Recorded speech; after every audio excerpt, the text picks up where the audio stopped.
Ang proyektong ito ay hatid sa inyo ng National Parks Development Committee at ng Department of Tourism. Ako po si Sarah Jo Nagbisit, ang inyong host para sa araw na ito. Ang Park Conversations Live ay isa sa mga educational projects ng NPDC na may layuning magkaloob ng mga libreng seminars para sa publiko patungkol sa mahalaga at akmang paksa sa ating bansa. Para sa araw na ito, ang ating Park Conversation Session ay pinangmagatang State of the IPs in the Philippines. Ang ating pangunahing tagapagsalita ay si Ms. Michelle Angeli E. Lapis, isang manaliksik sa Environmental Science, Forestry, Blue Economy, Gender at Development na nakatuon sa eco-labeling. Isa rin siya sa mga tagapagtaguyod ng mga pamamaraan para maagapan ng climate change at sumusuporta sa proteksyon ng mga karapatan ng ating katutubo. Mga kasama, magbigay po tayo ng malakas na palakpakan para sa ating panauhing tagapagsalita, si Ms. Michelle Angeli E. Lapis.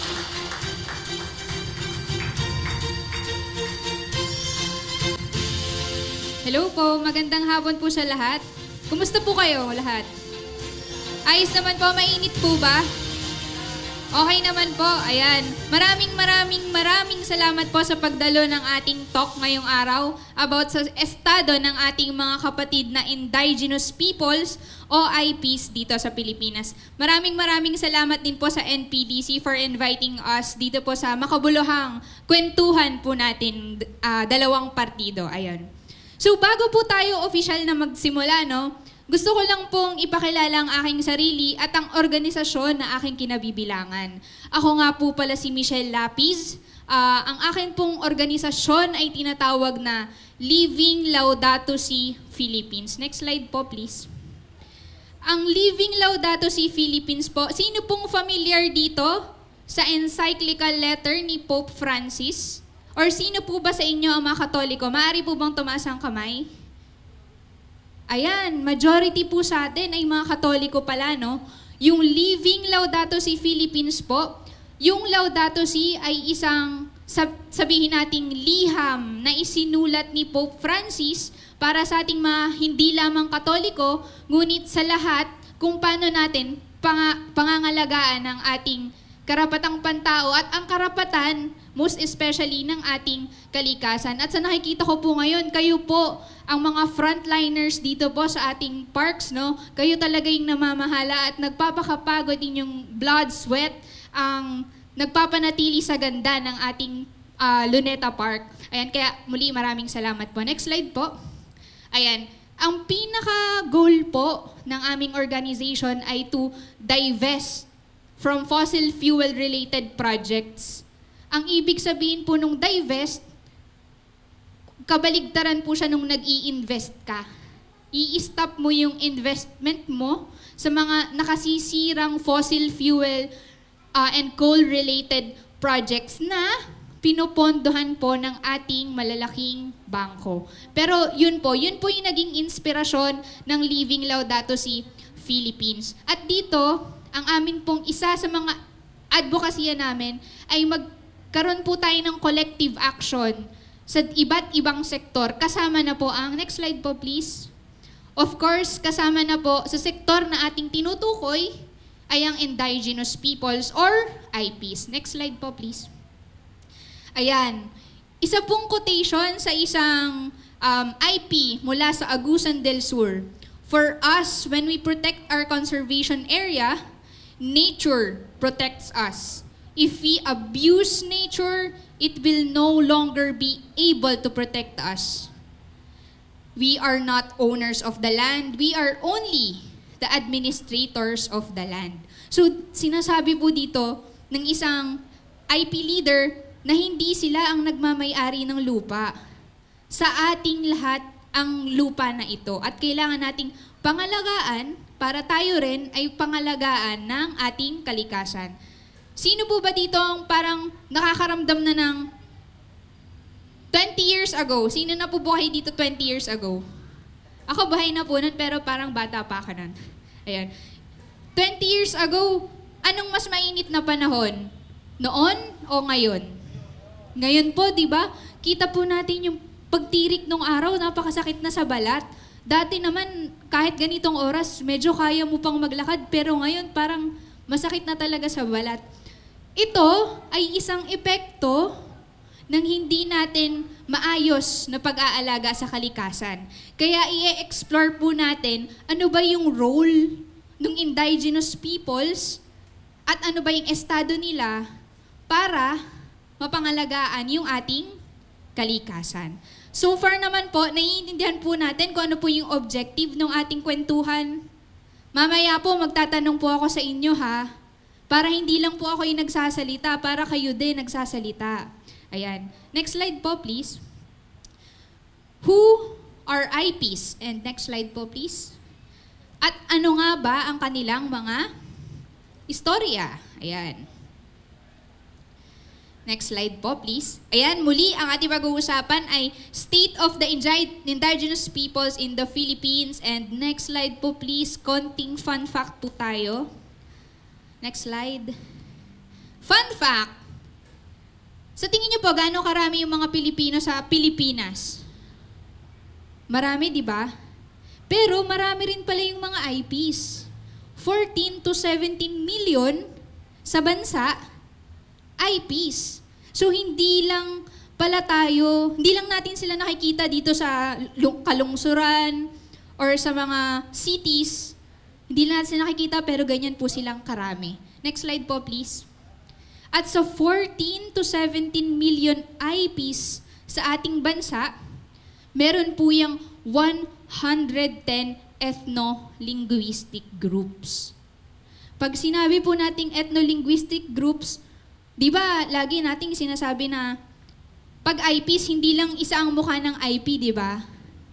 Hindi lang po siya Aita, hindi lang po siya Dumagat, hindi lang po siya mga Maranao, mga Badjao, marami po.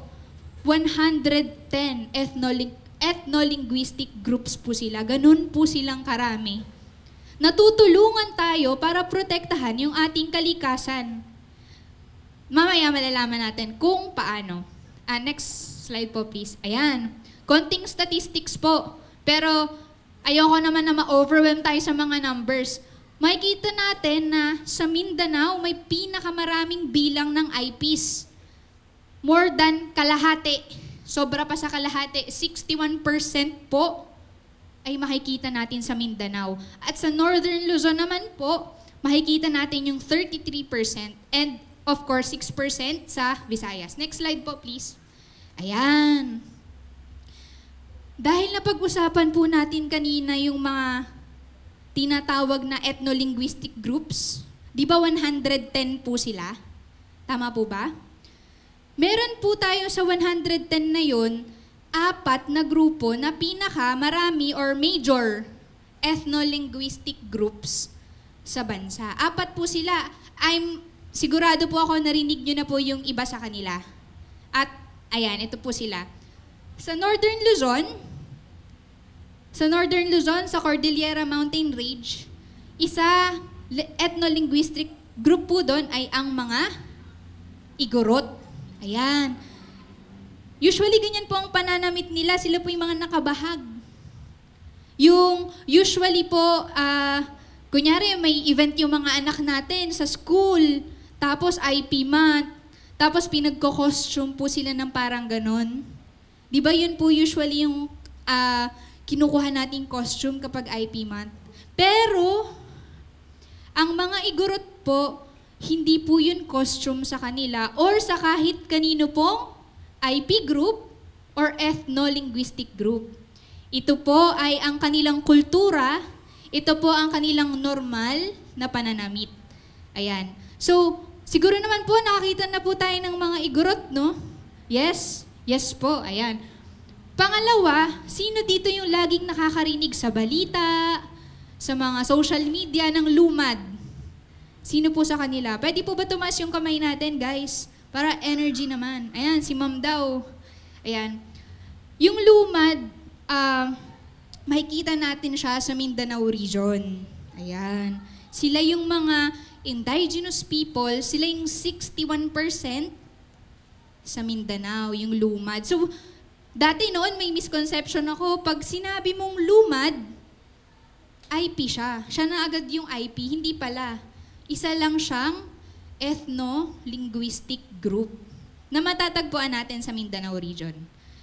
Ang pangatlo naman sa 3-4 na major groups ay ang mga mangyan. Sino na po dito nakarating sa Mindoro? O sino po dito? Kayo po, sir? Nakarating na po kayo sa Mindoro?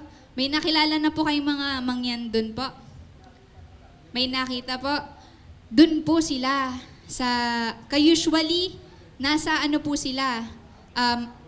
Mindoro at Sibuyan.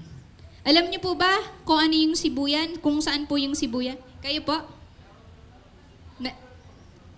Sa Romblon po.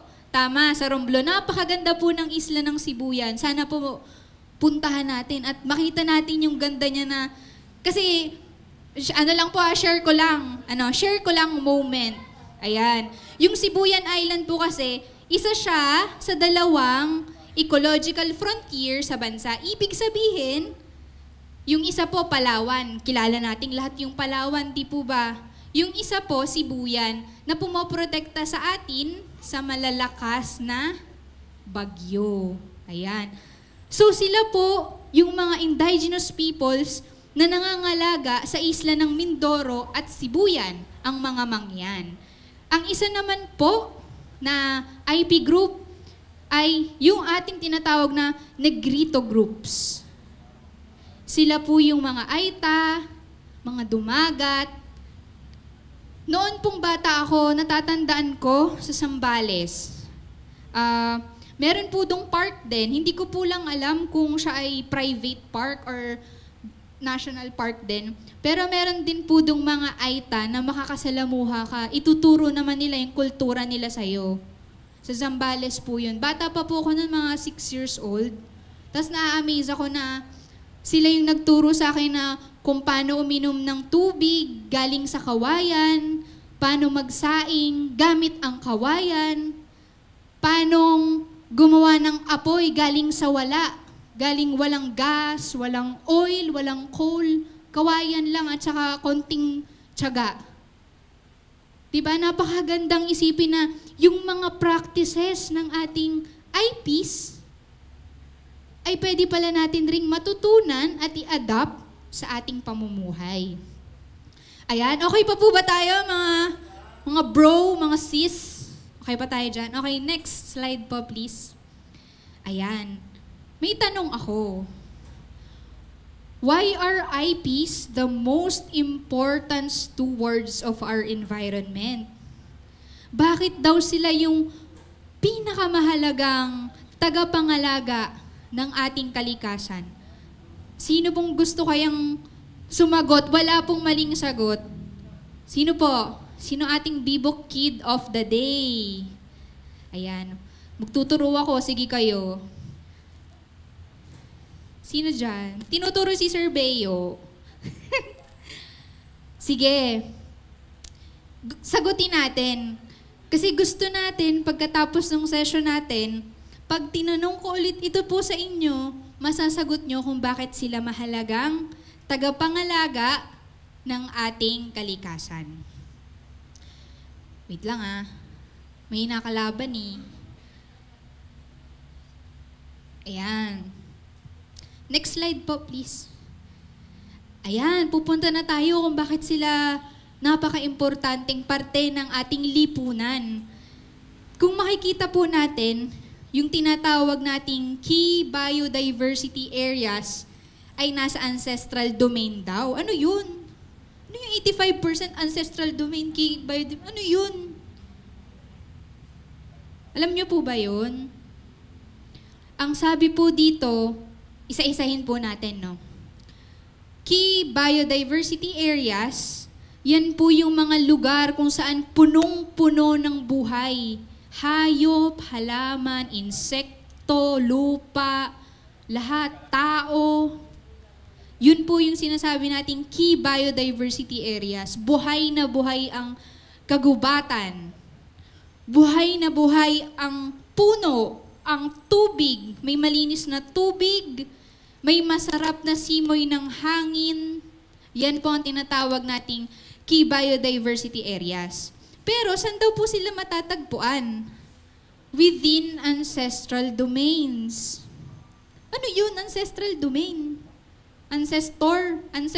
Ano yung ancestor? Ninuno. Tama po kayo mga sir. Ninuno. Lupa ng ating mga ninuno. Sino ang ating mga ninuno? Sino ang mga taong unang tumira sa ating bansa? Ita. Tama. Ang Ita ay IPs, Indigenous People. Tama po kayo. Napakagaling naman po ng audience ko. Parang hindi ko na pala kailangan mag-talk. Alam nyo na yung sinasabi ko. Joke lang. Biro lang. Andito po tayo para mas palawakin pa yung ating kaalaman. So, ang sabi dito, sa bansang Pilipinas, 85% daw po ng lupa na may pinakamaraming buhay, malinis na tubig, malinis na ilog, na mailis na kung anong malinis yan, buhay na buhay, ay nasa lugar kung saan pinoprotektahan ito ng mga ita, ng mga mangyan, ng mga lumad, ng mga igorot sa kanilang lupa. Sila ang pumoprotekta ng 85% sa ating mga kalikasan. Kaya dun palang makikita natin, no? Napakahalaga pala ng role ng IPs para mapanatili yung ganda ng ating mundo. Para hindi natin maramdaman na, ano ba yan, ang init-init na masyado. Diba? Ang gandang isipin na kasama natin sila, tayo, kayo bilang nagtatrabaho sa NPDC, ako bilang nagtatrabaho din dito sa Pilipinas, kasama pala natin sila sa pagprotekta ng kalikasan. 85%, napakalaki po nun. Biruin niyo po yung sa halos lahat ng lupa sa Pilipinas.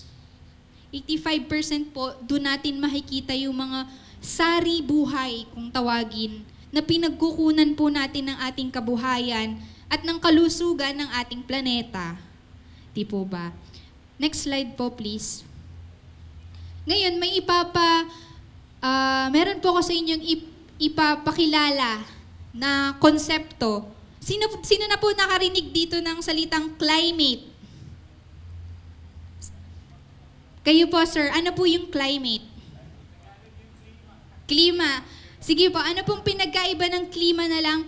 Klima at weather. Climate at weather. Ano pong pinagkaiba nila, sir, kaya? Time duration.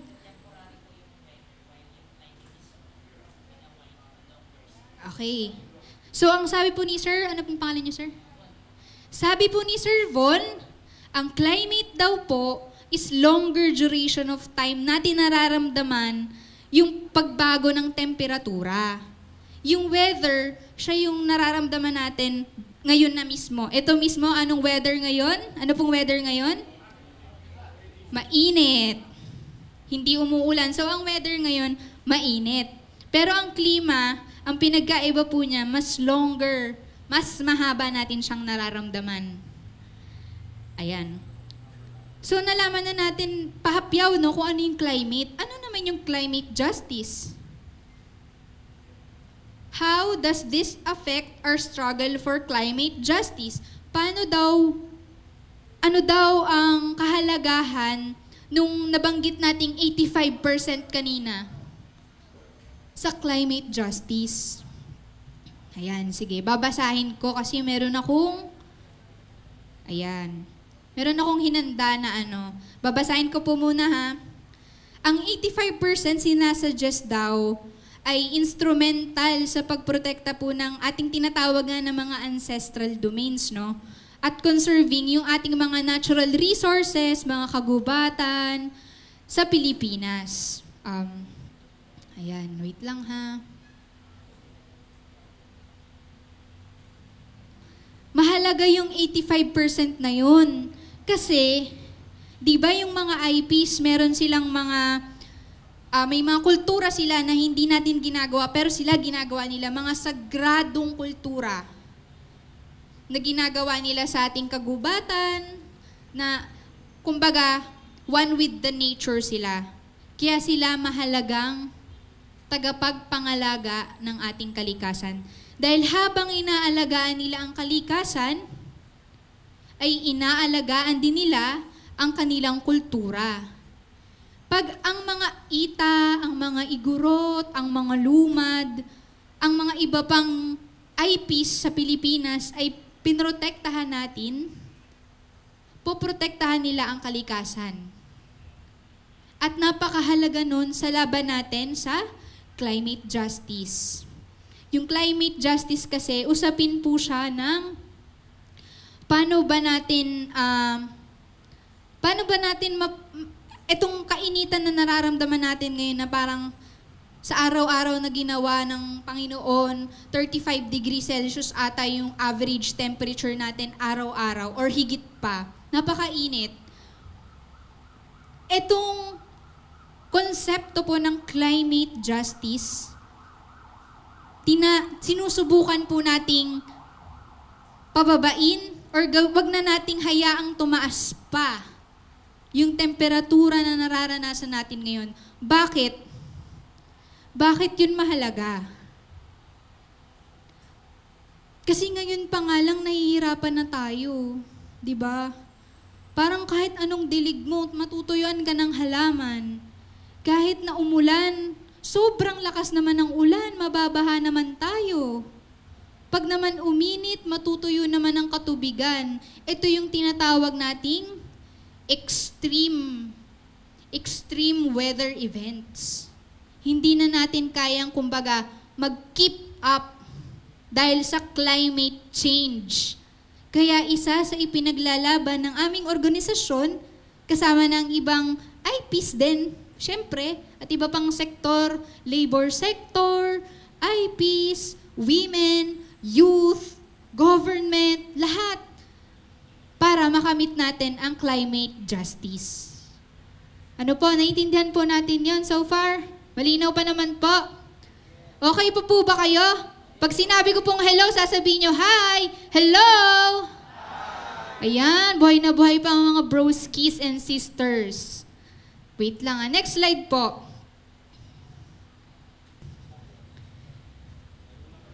Ayan, may pa-Venn diagram ang ate mo. Ano yan? Protection of IP rights, protection of human rights. Pag pinagsama mo daw sila, climate action. Di ba may konsepto na tayo ng climate justice? Di po ba? Yung konsepto naman po ng climate action, literal na action. Paano po natin aaksyonan itong nagbabago nating klima? Paano tayo makakatulong bilang citizens of our good country para magkaroon ng, kumbaga, pagbaba ng masasamang epekto ng climate change? Ito daw po yung mga pwede nating gawin. Protection of IP rights at protection ng human rights. Pag ginawa po natin yun, kahit sa sarili lang natin, climate action na siya. So meron pala akong nagagawa para sa kalikasan bukod sa nagtatanim ako, nagsesegregate ako ng basura, nililinis ko ang park. Meron pa pala akong pwedeng gawin kahit sa sarili ko lang. Ang protektahan ng karapatan ng ating mga kapatid na indigenous people at ang protektahan ang ating karapatan bilang tao. Dahil yun daw ay nagtatranslate sa climate action. So lahat po kayo na nakikita ko ngayon, nagpapasalamat po talaga ako sa inyo. Kasi dahil sa pag-attend nyo pa lang po dito, meron na po kayong nagagawa para sa kapatid nating mga IPs. Kaya maraming salamat po. Ayan, medyo doon na tayo sa sinasabi ng ating constitution. Ay, next slide po pala, sorry. Doon ko lang pala na next slide. The state recognizes and promotes the rights of indigenous cultural communities within the national framework of national unity and development. So yan po yung sinasabi mismo sa ating Constitution. Constitution na. Ang nagsabi, Constitution na ng Pilipinas ang nagsabi na kailangan nating pangalagaan at protektahan ang karapatan ng ating mga kapatid na IPs or indigenous peoples. Next slide po, please. Ayan. Doon sa Constitution na yon, yung 1987 Constitution na yon, na itatag ang IPRA. Dahil doon sa clause na yun sa Constitution, na itatag ang IPRA. Sorry. Sino po familiar sa IPRA? Bukod kay Sir JL, sino pa? Siyempre si Sir Beo, alam niya yan. Ang IPRA po ay batas para sa mga IPs. Indigenous Peoples' Rights Act. IPRA. So sa IPRA, natin, pag-usapan natin yung 2 sa 4 na isinusulong niya. Yung isa sa isinusulong niya ay self-governance and empowerment, bundle of rights, yung CADTI at CALTI, at yung pagkakatatag ng, NCIP. Sino pa nakakaalam kung ano yung NCIP? Meron po dito? Tama. Narinig ko na po. National Commission on Indigenous Peoples. Ayan, next slide po, please. Yan, NCIP. Next slide. Yan. Wait lang ha. Powers and functions of NCIP. According to the Philippine Constitution, IPRA, or the Indigenous Peoples' Rights Act, mandated the creation of NCIP. And ano nga ba yung function and powers niya? Sabi dito, primary government agency through which ICC or IPs can seek government assistance for IP concerns. Sila yung unang-unang tatakbuhan ng mga IPs kapag may problema sila. Or may kailangan silang isang guni sa gobyerno. NCIP ang unang-unang tatakbuhan nila. To formulate and implement policies, plans, programs, and projects for economic, social, and cultural development of the IPs. Ibig sabihin, bukod sa sila yung sumbungan, sila yung parang tulfo. Yan. Parang silang sumbungan ng mga IPs natin, meron din dapat silang mga ine-implementang policies, plans, programs, and projects para sa kaka-develop ng pamumuhay ng ating mga kapatid na indigenous people sa Pilipinas. Ayan, next slide po, please. Ayan, additional functions po and powers, kaya nilang mag-issue ng ancestral land and domain titles. Yung nakita natin kanina, CADTI, CALTI, yan. Meron silang power para mag-issue nun sa mga IP groups. To issue certification as a precondition. Ito naka-highlight pero mukhang hindi masyado makita. Babasahin ko po ha. To convene periodic assemblies of IPs to review, assess as well as propose policies or plans. Ayan. So, dapat nagko-convene sila para i-assess yung sitwasyon ng IPs natin. At base sa assessment na yon, ano ba yung maaaring development plan na pwede nating gawin para sa ating mga kapatid na katutubo? And to decide all appeals from the decision and acts of various offices within the Commission and overall claims and disputes involving rights of IPs. So, sa makatuwid, si NCIP, siya dapat ang nangunguna sa pangangalaga ng karapatan ng mga IPs. So kapag may nakikita kayo na inaano na parang sabihin natin na feeling nyo yung may nakita kayong IP tapos parang hindi magandang trato sa kanya o alam nyo na kung sasabihin nyo o kaya saan kayo sasangguni din, di ba? Sa NCIP. Sila yun ang function nila bilang government, commission, or agency. Ayan.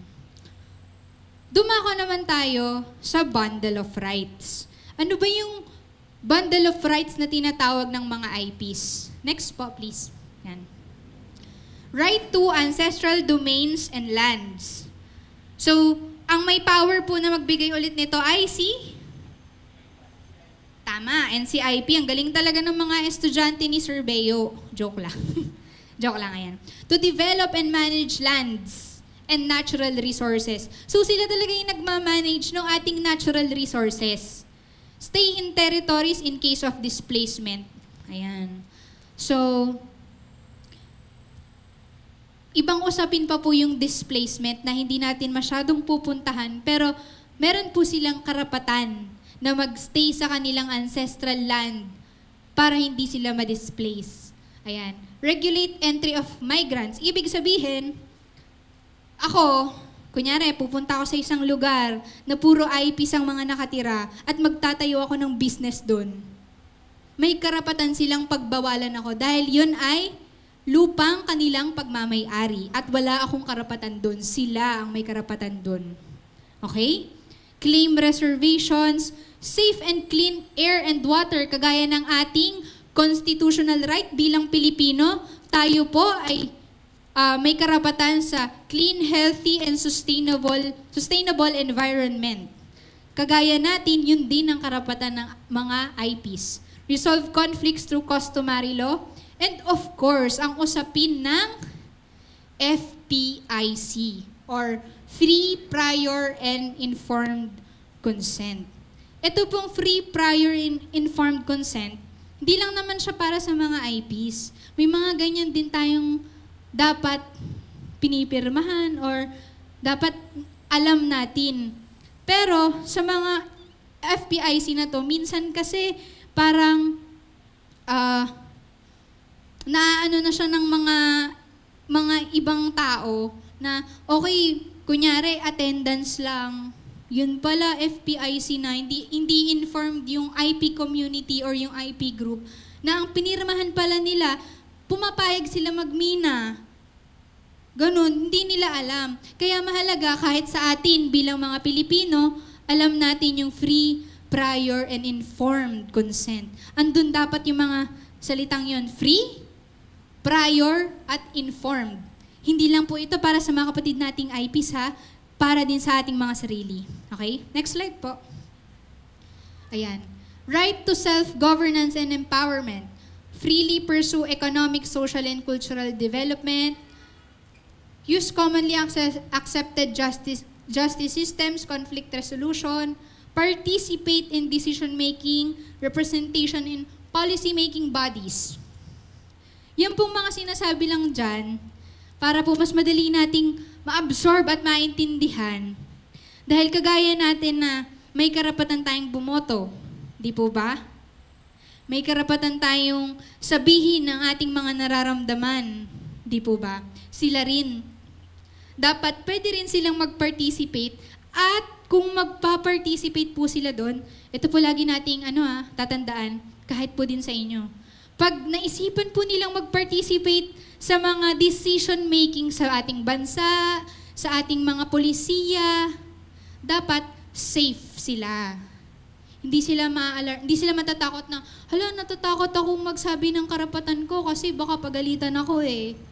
Hindi dapat ganun yung mararamdaman nila. At syempre, tayo bilang Pilipino, hindi rin dapat ganun yung mararamdaman natin. So ito lang naman yung sinasabi nila sa right to self-governance and empowerment. Dapat nagpa-participate sila sa decision-making processes na ang maapektuhan ay, ano kayong maapektuhan sa decision-making processes na ito? Tama. Ang kanilang mga buhay, welfare, kanilang makarapatan. So, kunyari ako, bibili akong iPhone, tapos si ma'am sabi, huwag mo na bilhin yan. Bakit? Explain mo sa akin. Ba't hindi ko kailangan bilhin yung iPhone? Gusto ko yung iPhone para ma-develop ko yung photography skills ko eh. Parang ganun. Hindi mo pwedeng sabihin na hindi yan yung gusto niya or hindi yan yung kailangan mo. Sila lang makakapagsabi nun. Kaya mahalaga na meron silang espasyo sa ating decision-making processes, lalong-lalo na sa gobyerno. Ayan. Next slide po, please. right to cultural identity. Ano po kaya sinasabi ng right to cultural identity? To preserve and protect their culture, traditions, and institutions. Ayan. Dito na papasok yung yung parang cultural appropriation kung sa tinatawag. Para kasing nung bata tayo, parang normal sa atin na pag IP month, ganitong month, magko-costume tayo ng iba't ibang klaseng IPs, pero hindi naman natin alam or hindi sa atin na i-explain kung ano ba yung ibig sabihin ng ginagawa natin. Parang ginagawa lang natin siya kasi required, di ba? Pero hindi naman pala natin identity ang isang IP. Yun yung tinatawag na cultural appropriation. Lumalabas, ginagawa nating costume, yung kanilang normal na pananamit.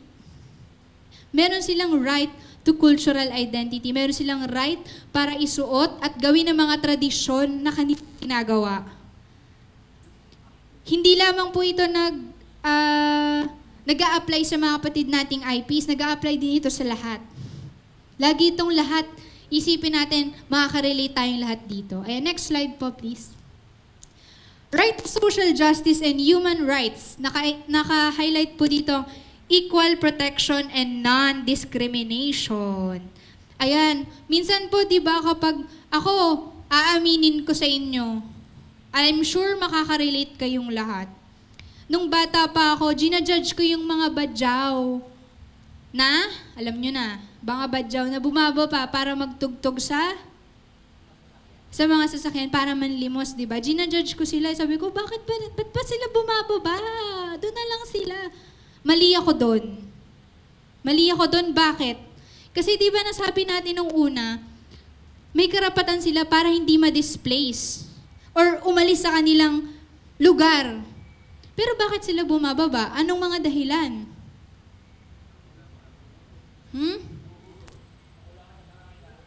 Kakulangan sa pangailangan, mahirap, or baka wala nang mga puno doon, baka naputol na, wala na silang titirhan. Kaya sila bumababa para matustusan yung dating nakukuha nila sa kanilang kalupaan, bumababa sila para dito nila kunin.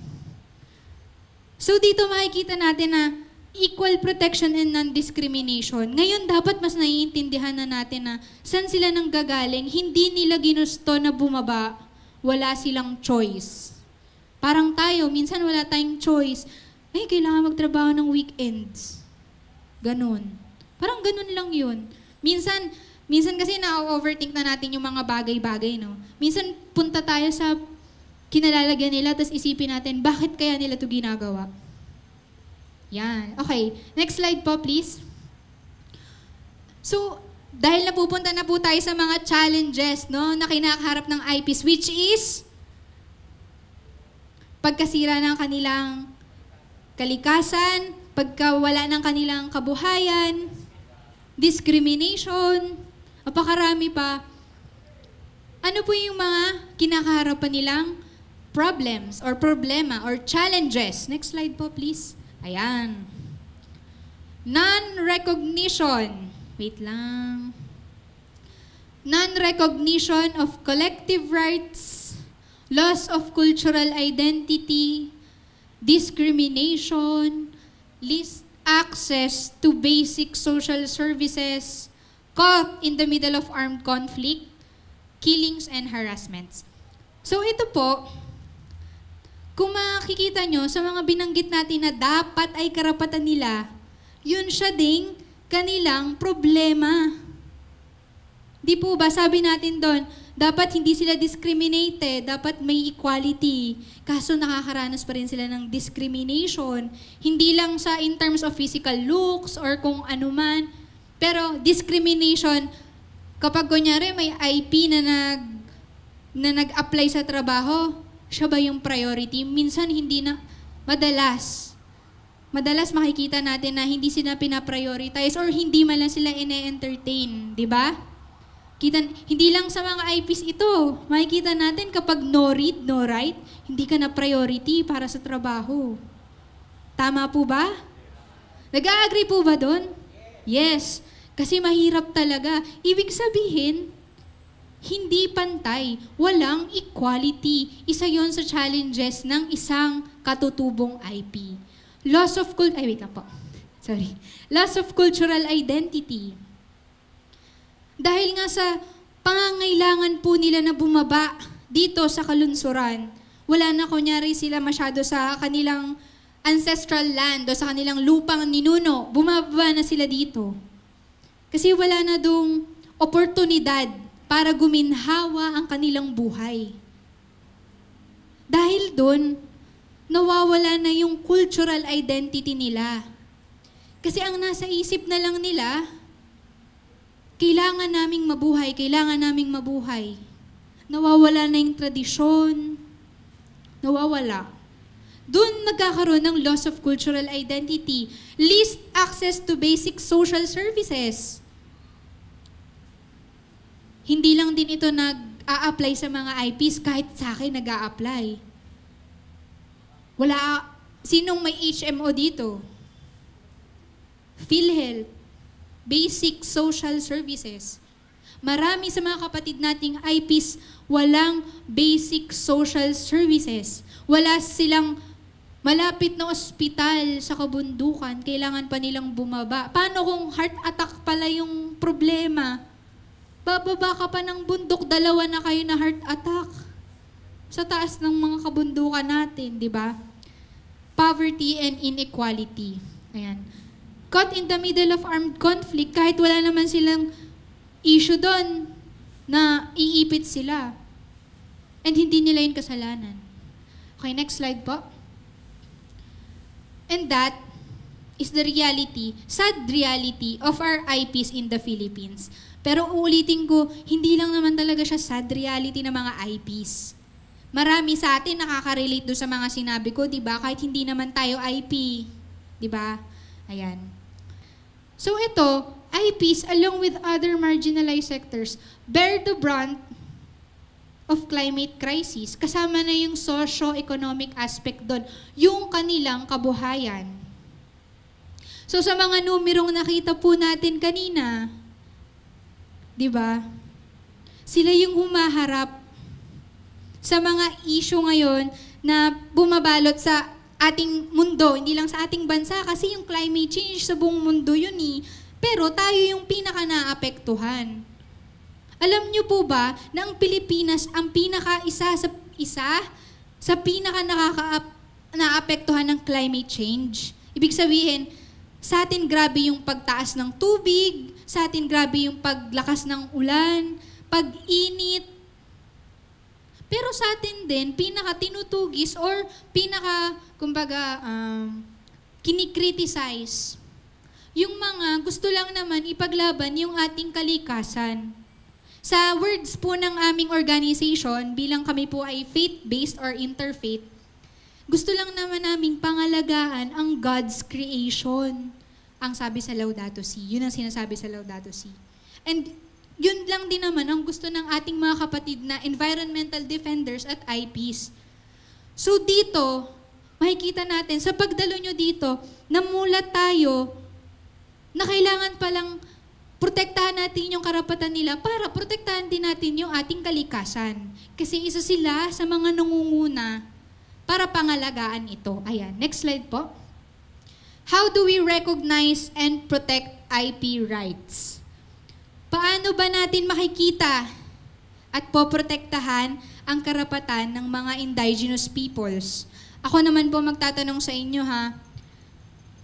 Base po sa mga natutunan natin sa mga sinabi ko, how do we recognize and protect IP rights?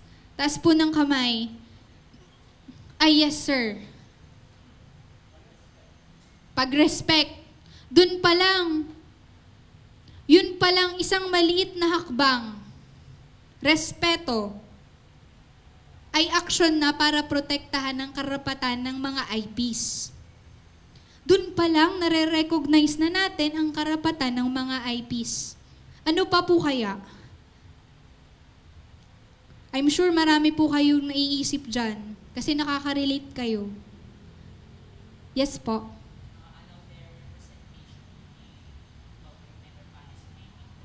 Yes, ang ganda. Salamat po. Ang sabi po ni Sir Von ay dapat may representation ng ating mga kapatid na IPs sa government processes or sa kanilang policy-making duties para marepresenta nila yung kanilang identity. Ayan, next slide po please. Sorry, medyo mahaba yung talk ko ha, pero parang malapit na to. Binalik ko dito sa slide na to. Kasi sa haba-haba ng kwentuhan natin, naiintindihan nyo na po ba yung ibig sabihin nito? Pag tinanong ko pong naiintindihan nyo na, sagot po kayo ng yes or no na malakas ha, naiintindihan nyo na po ba ang ibig sabihin nito mga bilog-bilog na to? Yes or no? Yes. Mas malakas na yes. Yes or no? Yes. Yan. Energy. Charot. Maraming salamat po dahil naintindihan nyo na. Uulitin ko lang po, itong pagdalo natin sa IP Talk na ito ay mahalaga ng step o hakbang sa pagprotekta ng ating karapatan, karapatan ng mga IPs, at of course, hakbang para mapangalagaan ng ating kalikasan. Next slide po, please. Mga last words ko na lang to. We must genuinely recognize the rights of IPs and their role in environmental protection. At paulit-ulit natin tong sinasabi para ating matandaan na ang mga IPs ay may mahalagang role sa ating mundo, sa ating bansa. Dahil sila ang kasama natin sa pagprotekta sa kalikasan sa bigay ng ating Panginoon. Ayan, next slide po. Ito yung madalas naming isinisigaw sa aming mga advokasya. Ako bilang climate justice advocate, no climate justice without IP rights. Yan ang lagi kong panuntunan sa buhay. Hindi ko makakamit ang hustisyang pangklima kung hindi ko ipaglalaban ang karapatan ng tao, ang karapatan ng IPs. Kayo po ba? May tanong po ako sa inyo bago ko ito tapusin.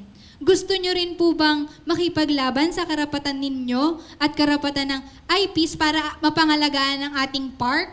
Para mapangalagaan ang ating kalikasan? Isang yes or no po ulit ha. Yes or no? Yes! Yan! Energy! I love it! Next slide po. Maraming salamat po sa pag-attend ninyo. Sana po ay makasama namin kayo sa laban na ito dahil ang laban na ito ay laban din para sa inyo. Maraming salamat po, NPDC at sa ating mga constituents sa harap. Salamat po. Thank you, ma'am. Yan, maraming salamat po, Miss Michelle Angeli Ilapi, sa pagbabahagi ng makabuluhang kaalaman at karanasan sa ating participants. Sa pagkakataong ito, binubuksan na natin ang open forum kung saan maaari na tayong magtanong at magbahagi ng komento o nauugnay na karanasan sa ating mga kalahok. Maaari kayo lumapit sa microphone stand na makikita sa audience area upang magtanong o magbigay ng komento. Upang formal ko po simulan ang ating open forum, tinatawagan ko po ang magsisilbing moderator ng ating talakayan, si Mr. Beo Bensurto, Park Maintenance Supervisor ng Park Operations Division. Palakpakan po natin siya. Kapansin-pansin ang... Hello, isang magandang hapon po ulit sa ating lahat. Yes po ulit? Yes! Tama.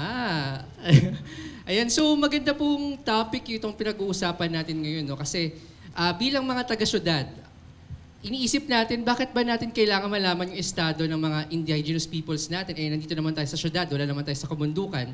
Kasi katulad ng nabanggit kanina ni Mitch, yung epekto ng climate change ay mas malala dito sa syudad, no? Kahit wala tayo sa kabundukan, no, yung init, yung pag-ulan, yung pagbaha, mas malala nating nararanasan dito sa syudad. Kaya kung titignan natin, hindi man tayo directly apektado nitong mga nararanasan ng mga IPs natin, naapektuhan tayo ng malala dahil ito ay halos araw-araw nating nararanasan. Sobrang init, biglang baha kapag umulan, lalo na dito sa UN, di ba? Malapit sa park. Pag umulan lang ng isang oras, mukha ka nang nasa Manila Bay. Di ba? Manila Bay with the black water. Ganon. So, maganda yung naibahagi sa atin ni Mitch. So, meron ba ditong mga katanungan regarding sa kung ano yung napag-usapan natin ngayong hapon. Sa mga nakapula, daming nakapula ngayon eh. Ayan, sa ating mga personnel from Euro. Nakita ko kasi nag-take notes si Sir Justin eh. May question ka po ba, sir? Baka meron kang na-review dyan sa mga notes mo kanina habang nagpe-present si Mitch. Oo, nag-note siya kanina, nakikita ko from the back. So habang walang tanong sila, no, ako may tanong ako, Mitch, bilang paulit-ulit po binabanggit yung pangalan ko kanina. Joke lang. Sa mga IPs, no, ano sa tingin mo yung pinaka-effective na pamamaraan ng pangangalaga ng environment na tingin mo ay pwedeng mai-apply o pwedeng gawin ng mga taga-syudad? Tatlo na best practices na pwede nating i-adapt bilang mga citizens of our country. Ayan. Una, ang mga IPs, hindi sila natatakot ipaglaban ang karapatan nila. Kahit na maaaring may danger sa ginagawa nila, hindi sila natatakot ipaglaban yon kasi buhay nila yon. It's either mamamatay sila sa gutom or mamamatay sila ipaglaban yung karapatan nila. Tayo bilang tao, ako siguro, hindi ako matatakot na gawin din yon para mapanatiling buhay ang aking sarili, ang aking pamilya, ang aking mga mahal sa buhay. Pangalawa, sa pag-aalaga sa kalikasan, ang mga IPs kasi malaki ang paggalang sa ating kalikasan. Doon yun magsisimula bilang mga tao. Igalang natin ang bawat buhay na meron tayong nakikita. Puno, halaman, insekto, hayop, kapwa-tao, kasama tayo sa ecology na ito. Paggalang. Dahil ang IPs, malaki ang paggalang sa kalikasan. Dapat tayo rin, malaki ang paggalang sa kapwa natin, sa kalikasan, at of course, ating mga kapatid na IPs. Pangatlo, siguro yung pwede nating gawin bilang tao na i-adapt mula sa kanila ay yung ano nila, yung meron silang buo yung stand nila sa mga issues, sa mga critical na issue na kinakaharap ng bansa natin ngayon. Lalong-lalo na sa usapin ng kalikasan. Buo ang stand nila pagdating nila sa mining, buo ang stand nila pagdating sa illegal logging, buo ang stand nila pagdating sa displacement. Sa atin, dapat matuto rin tayong gumawa ng stand. Dahil lahat talaga to magsisimula sa ating mga sarili. Ay, yun lamang po. Salamat, Miss Universe question, sa Miss Universe answer. Oo nga, and I thank you. Maraming salamat. Tama po yun, no? Kasi po, nung college din po ako, maswerte po ako na naka-meet po ako ng mga kapatid natin from Lumad. So, maswerte po ako na nalaman ko yung kultura nila. And tama po yung nabanggit ni Micho, isa sila sa mga grupo ng mga komunidad na talagang grabe manindigan sa kung ano yung pinaniniwalaan nila at kung alin yung kanila. Let's say yung kanilang mga ancestral lands, diba? Nabanggit ni Mitch kanina na most of the key biodiversity areas ay nasa ancestral domains. And pag sila ay nandun, talagang yung pangangalaga nila sa environment, ayaw nila ng may mga illegal loggers, yung mga kaingeros, talagang hindi sila yung nagkakaingin, yung mga nag-uuling, pero alam nila na hindi ganun kaganda yun with regards to our environment. Kaya din, marami kasi nagsasabi na kapag IP communities, very backward na yung kanilang practices or hindi updated. Pero hindi po. Yung kanilang mga practices po, ito po yung, maaari natin masabing, hindi naman outdated. Pero ito yung mga, ano man tamang term doon? Yung parang, preserved or preserved na practices, culture identity nila, part ng cultural identity nila. Yes, na maaaring pag dito sa mga taga-syudad, dito sa ating mga city dwellers, no, na pag narinig natin, parang namang masyadong outdated na yon, no? Pero hindi. Yun yung isa sa mga effective ways on how to protect our environment. Maaaring sabihin na natin na masyadong outdated nga, pero hindi. Kailangan lang natin maintindihan yung konteksto at yung kultura na meron sila dahil doon natin mas maintindihan yung pinanggagalingan ng mga IP communities na ito. So, from the audience ba, meron ba tayong questions? Meron po. Hello. Good afternoon po, Ma'am Michelle. I am Jen from the National Library of the Philippines. Bago po ako magtanong, nais ko lamang pong sabihin yung aking naging saloobin sa inyo pong pagtalakay.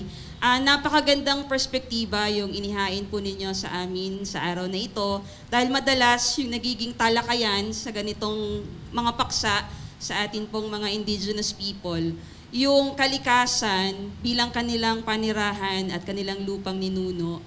Ang pagkasira nito ay may malaking kinalaman o may malaking epekto sa kanilang buhay. Pero ang ipinakita nyo po ngayon ay yung paglabag sa kanilang mga karapatan ay paglabag din o kawalan ng aksyon natin doon sa mga pagbabago ng klima. So madalas naiiwan po yung ideya ng pangangalaga. Sila bilang climate defenders. So bagong konsepto po ito sa amin na aming natutuhan. So magandang perspektiba po iyon. Ngayon, sa mga sinabi po ninyo kanina na mga kinakaharap nilang issues regarding po doon sa displacement, killings, kawalan ng access nila sa mga social services and all, maliit na komunidad sila, bagamat nasa milyong ang bilang ng populasyon, pero sa isang particular na lugar ay maliit ang bilang ng kanilang populasyon. At madalas ang kanilang paglaban, halimbawa sa isang pagtatayo ng dam o isang minahan, mahina ang boses nila pagdating po doon sa pakikipaglaban nila sa legal na aspekto. Ngayon, ang tanong ko po, ngayong napakinggan na po namin ito, ano po kaya yung direkta naming magiging partisipasyon bilang mga karaniwang mamamayan dito sa lungsod, gayong ang issue halimbawa ay nasa bahagi ng Quezon Province, Rizal, paano po kami direktang makatutugon o makatutulong doon sa hinaharap po nilang mga issue? Bilang sila naman po ay may malaking bahagi sa pagkakaroon namin ng kaligtasan, natin ng kaligtasan para sa atin pong pagbabago ng klima. Salamat po. Maraming salamat po sa napakaganda niyong tanong. Parang naiiyak ako. Charot. Hindi. Reality din yung sinasabi ni ma'am, no? Hirap talaga sila, legally speaking, makipaglaban sa kanilang karapatan. Pero nire-recognize natin yung tapang nila sa still paglaban dito. Pero ang magagawa natin, ako pinili kong ito yung line ng aking trabaho. Ang mag-advocate sa ating environment, ang mag-advocate sa karapatan ng ating IPs, kahit sa maliit kong paraan. Kasama nila ako sa laban nila. Malaki ang power ng ating mga boses. Lahat ng aksyon at ginagawa natin, malaki ang pwede niyang maging epekto. Ang iisipin lang natin, ang paglaban ba, ang pagsama ba sa paglaban ng karapatan ng mga IPs, ay pagsama din, pag-forward din sa karapatan ko bilang Pilipino o bilang tao. Kung alam ko, bilang tayo nasa labor force tayo, mahirap sumama sabihin sa mga advocacy campaign, sa mga policy lobbying. Pero yung kahit sabihin natin na cliche na maliit na bagay sa atin, i-voice out nyo lang or i-share nyo sa mas marami nyo pang mga kasamahan, na yung mga natutunan nyo ngayon, napakalaking bagay na po nun. Para po kasi sa akin, kahit maliit na step is still step forward para sa mga isinusulong nating advokasya. Napakarami ko po pong pwedeng sabihin, pero paiikliin ko na lang sa point na yon. Thank you. Thank you, ma'am. Tama yun. And also, yung mga little things na pwede natin gawin, katulad ng paggamit ng ating social media, no? Kasi usually, yung mga proyekto na katulad mga nabanggit, yung mga dams, mga mining, no? Kapag ito ay nakakagawa ng ingay sa social media, nakikinig naman yung mga government agencies like for example, DNR, yung mga LGUs natin, no? So, kapag tayo ay nakakakuha ng malaking suporta through online, malaking tulong na rin ito dun sa komunidad na apektado na, let's say, kung meron mga IPs, no?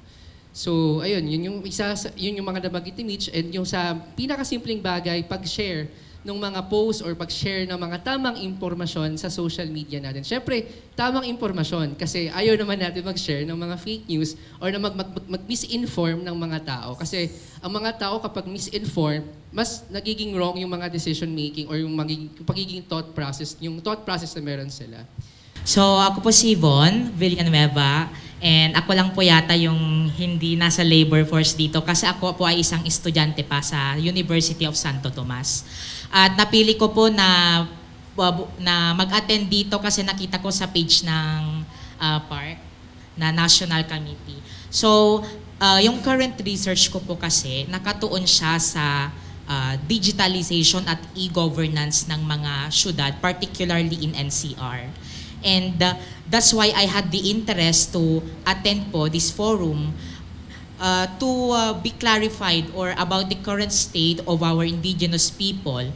Because basing on our research, the more that this digitalization influence our political and economic and social affairs po, there is this digital divide na nangyayari or digital gap that occurs between the smart initiatives of our cities and our indigenous people. So in your insight po, are they the indigenous people po ba, would you prefer that they are not exposed to such smart or digital initiatives, that they remain on their state, on their environmental state? Or would you also acknowledge the idea po that the concepts of these technological advancements be influenced or be introduced in their ancestral culture po? Sa tanong mo, Von, student ka pala, ang galing mo naman. Una po, nabanggit po natin kanina yung inclusion, social inclusion, and empowerment. Una po nating tatanungin, unang-una, hindi ako makakasagot sa tanong mo. Ang una nating tatanungin ay sila mismo. Ang IP groups or ang IP communities na gusto nating dalhin sa kanila yung digitalization, kumbaga. Tanungin natin sila, may maitutulong po ba ito sa inyo? Bukas po ba kayo sa ganitong klaseng mga proseso? Ihain nyo sa kanila, pros and cons. Ito po yung magiging benepisyo kapag ginawa nyo to. Ito naman po yung maaaring challenge pag ginawa nyo po ito. Then let them decide. Because they have the right to decide. Dahil nakalagay sa bundle of rights nila, yung social inclusion and empowerment, technically, they can. They must. Kasi, yun ang nakalagay sa bundle of rights nila, no? Pero, tatanungin mo sila palagi, is this the development you need? Ito ba ang development na kailangan ng inyong grupo o hindi? Dahil sila lang ang makakasagot niyan. Salamat sa tanong mo, Von. I hope nasagot ko. Thank you, thank you. Meron pa po ba tayong questions from the audience? Hindi ko po kayo i-judge. Oo, wala namang judgment dito kasi ang mahalaga, matuto tayo at kung meron man tayong hindi malinaw na mga bagay, matutunan natin. Yes, ma'am. Good afternoon po. I'm Mrs. Alejo from Lyceum of the Philippines University. So we are conducting a research right now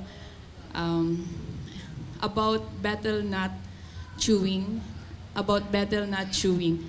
We want to assess yung health effects ng betel nut chewing because in some other countries pinagbabawal siya, but looking into the history of, yung culture ng indigenous people, talagang deep-rooted itong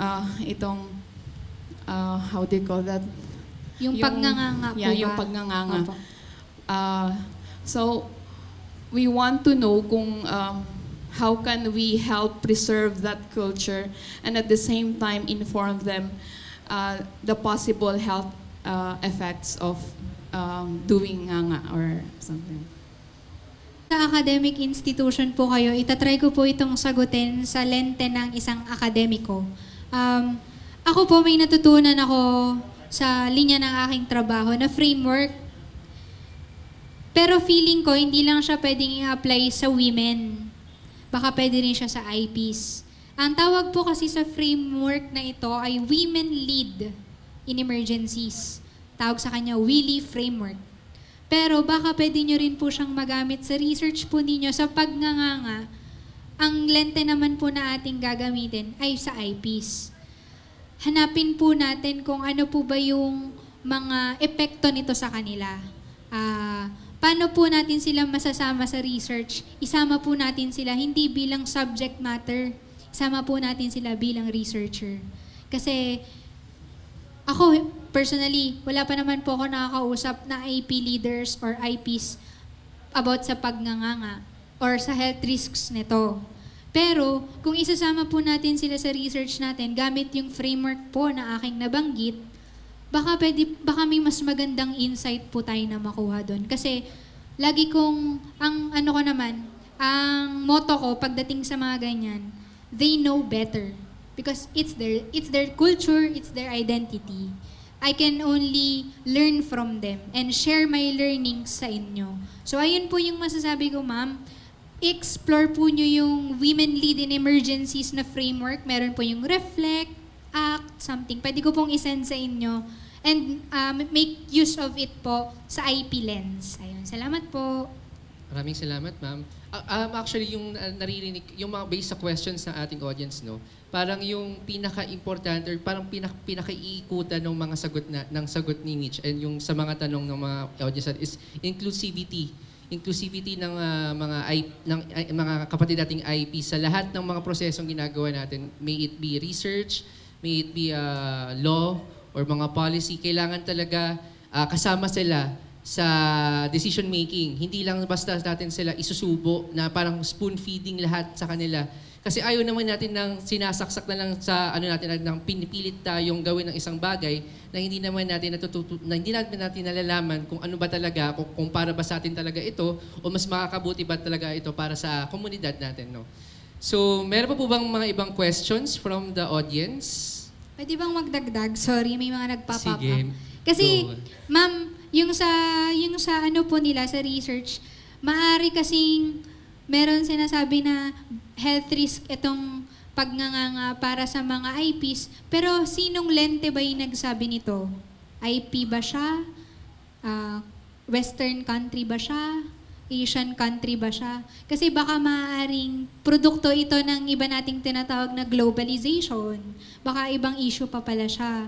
Lagi natin titingnan sa mga bagay din po na ating isasangguni or isasangguni sa kanila, sa mga IPs, is kung kaninong lente ba ito nang galing. Mahalaga na yun po ang ating uunahin kasi yun nga, babalik tayo sa question, para kanino ang development na ito. Ayun. Thank you, Beo. Yes, thank you din. So, meron pa po ba tayong questions? If wala na po, marami pong salamat sa ating makabuluhang pag-uusap sa State of the IPs in the Philippines. Palakpakan naman po natin si Miss Mitch. Palakpakan po natin ang ating mga sarili. Salamat po.